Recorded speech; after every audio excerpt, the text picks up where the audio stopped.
Hi, good morning. My name is Father Rayappa. I'm going to talk about Sarvodaya movement um, explained by Mahatma Gandhi himself.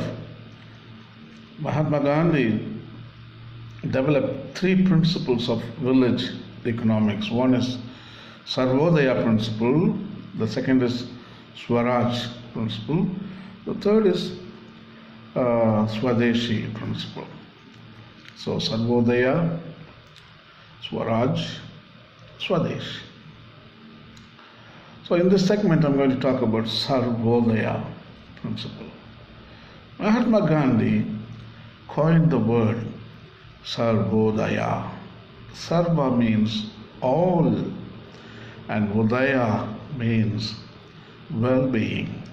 Not just well-being of an individual or the well-being of a community, but of both and more. In a society based on the good of all, that is Sarvodaya, there would be a constant conversation between the individual and the community. Community, therefore, the individual is. The individual is, therefore, community is. Neither can exist without the other. Sarvodaya also celebrates the individual without celebrating individualism. Sarvodaya also celebrates community without celebrating communism. Individualism sacrifices the community, while communism sacrifices the individual. Sarvodaya perceives the relationship between the two. Sarvodaya also means the well-being of animals, plants, insects, and Panchabhutas, the elements of the earth, and all other forms of life. Sarvodaya means the upliftment of all, or the welfare of all. It is a system which is designed to work for all.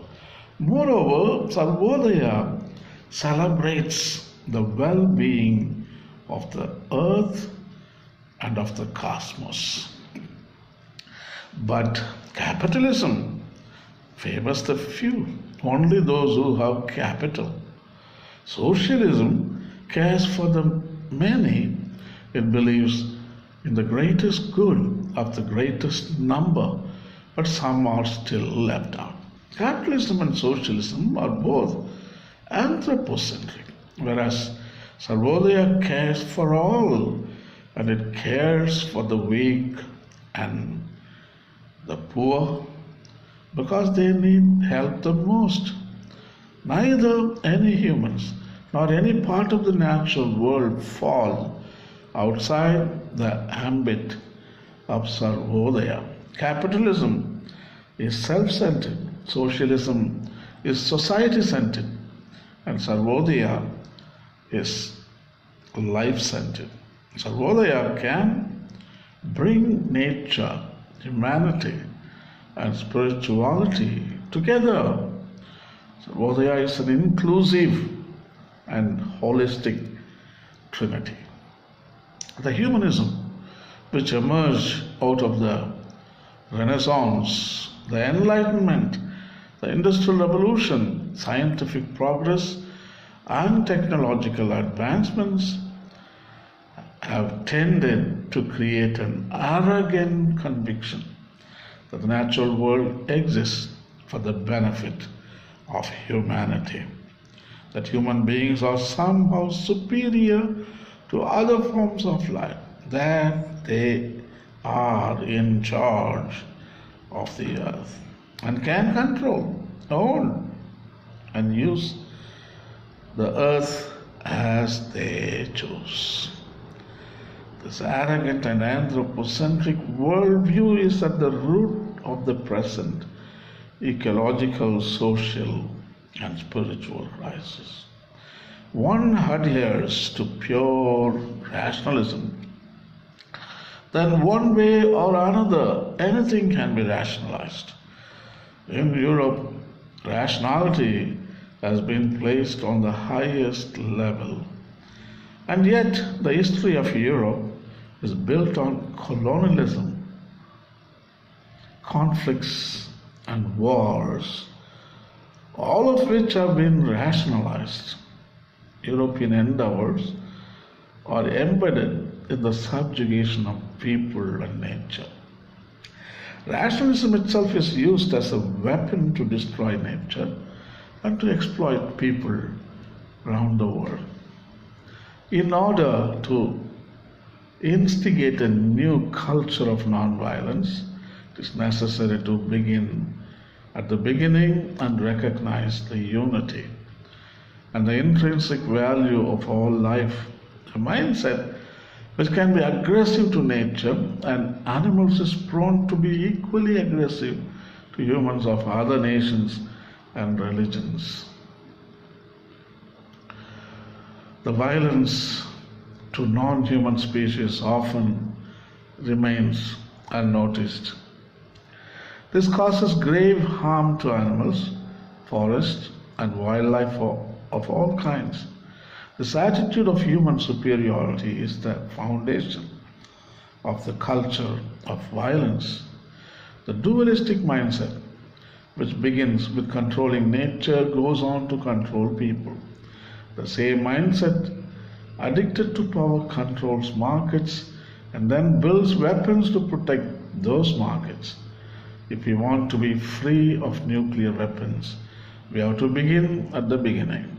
We have to recognize the fundamental unity of all life and develop a reverence for it. Then we have to learn to live simply so that others may simply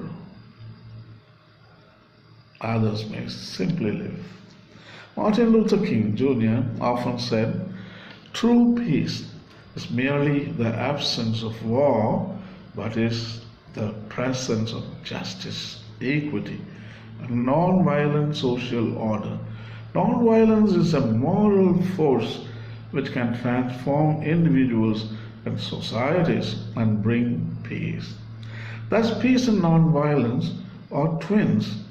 The method of non-violence seeks neither to humiliate nor to defeat the opponent or the oppressor or the so-called enemy. Non-violence seeks to win friendship, understanding, which leads to reconciliation. In this way, no one loses. Both sides win. Non-violence is as much about the liberation of the oppressor as it is about the liberation of the oppressed. Non-violence is not just a matter of personal behavior. Non-violence must include the social, political, economic, and ecological dimensions. Social injustice, political oppression, wasteful industrial production, destruction of natural resources are all violence. This is the core of Christian teachings. Mahatma Gandhi proved it possible during his struggle for the independence of India. In his recently published book, Religious Praxis in Response to Violence, Catholic priest Dr. Roy Lazar, belonging to the Diocese of Vellore, and now he is working in the Christian chair in Madras University. And he writes as follows: commitment to non-violence presupposes the awareness that violence begets violence and it can never be just and an effective means of peace. Thank you, and you all have a nice day.